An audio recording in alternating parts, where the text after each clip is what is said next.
Assalamualaikum warahmatullahi wabarakatuh. Hai adik-adik, berjumpa lagi dengan Kak Sabrina. Pada pembelajaran kali ini, kita akan membahas tentang penerapan gaya dalam kehidupan sehari-hari. Nah, adik-adik ada yang tahu nggak? Apa sih pengertian gaya itu? Gaya adalah suatu tarikan dan dorongan yang diberikan sumber daya ke benda lain. Gaya ini menyebabkan perubahan pada suatu benda atau objek yang mengenainya. Bermacam-macam gaya terjadi ketika kita melakukan suatu kegiatan atau aktivitas. Ada gaya pegas, gaya otot, gaya gravitasi, gaya gesek, dan lain-lain. Pengaruh gaya terhadap benda antara lain, yang pertama menggerakkan benda yang diam, yang kedua mengubah arah benda, yang ketiga mengubah bentuk benda, yang keempat membuat benda bergerak menjadi diam, dan yang kelima menambah kecepatan gerakan benda. Yang pertama yaitu gaya yang digunakan ketika menimba air.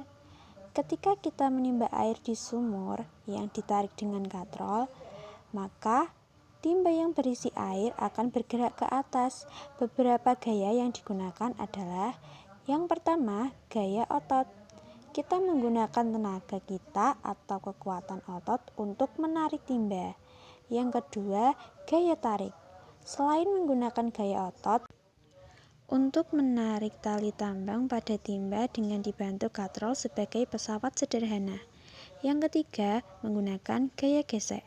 Ketika kita menarik tali pada timba, terjadi gaya gesek antara tali dengan katrol.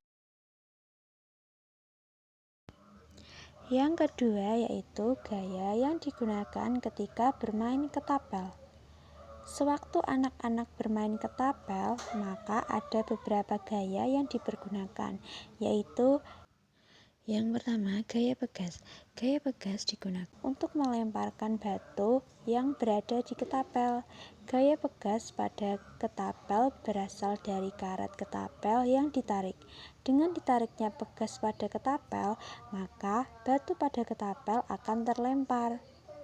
Nah, selain gaya pegas, yaitu ada gaya otot.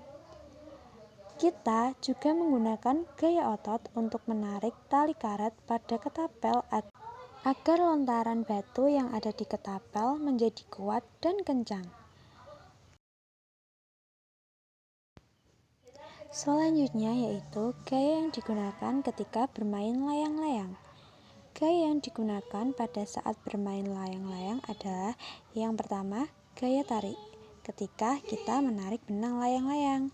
Yang kedua, gaya gravitasi yang disebabkan oleh gravitasi bumi. Yang ketiga, gaya gesek terjadi ketika angin bertiup dan mengenai permukaan layang-layang.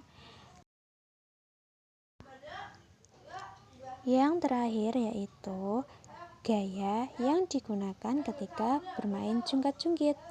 Gaya yang bekerja pada jungkat-jungkit adalah: yang pertama, gaya gerak.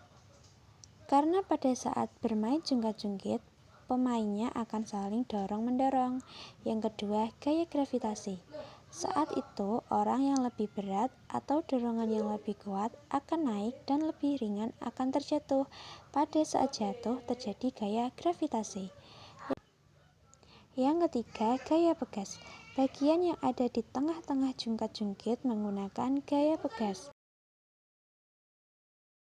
Nah, begitulah kurang lebihnya pemaparan mengenai penerapan gaya dalam kehidupan sehari-hari. Sekian dari saya. Wassalamualaikum warahmatullahi wabarakatuh.